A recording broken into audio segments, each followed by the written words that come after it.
अरे जा बेवफा, अरे हम तो तेरे दिल की महफिल को सजाने आए थे।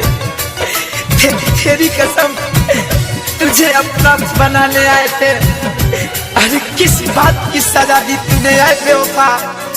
अरे हम तो तेरे दर्द को भी अपना बनाने आए थे। जाता दूता जाए करे जा जिंदगी में कबहू ना। जाता दूता जाए करे जा जिंदगी में कबहू ना। हम तोहरा के याद करब तो हम तोहरा के याद करब तो तू हम याद में अइहाना।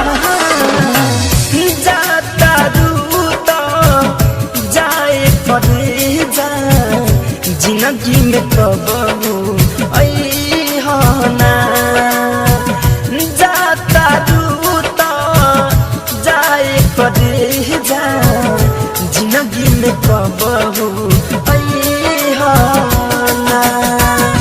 अरे कुछ तो लगे दिल पे जख्म इतने गहरे थे, उसमें भी तेरे आंसू के पहरे थे। अरे तेरे ठुकराने के बाद तो हमें मर ही जाना था, पर हम इस दुनिया में तेरे लिए कोई प्यार की याद न करी। याद में बहुत रोवेला तरफ तरफ के दोनों रे अखिया खून के आंसू बहावेला। हो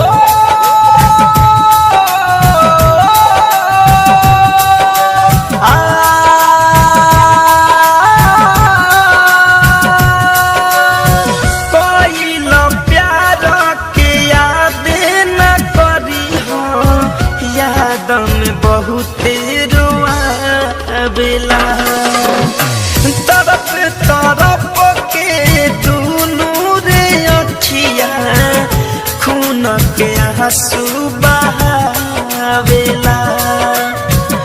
बार बार याद करके प्यार वाली बात करके दिलवा पे चोट लगई हो ना।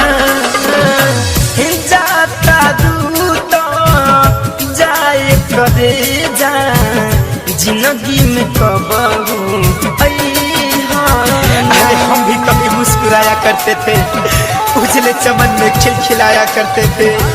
अरे उसी दिए ने मेरे हाथ के लकीर को जला दिया, जिस दिए को हवा से बचाया करते थे।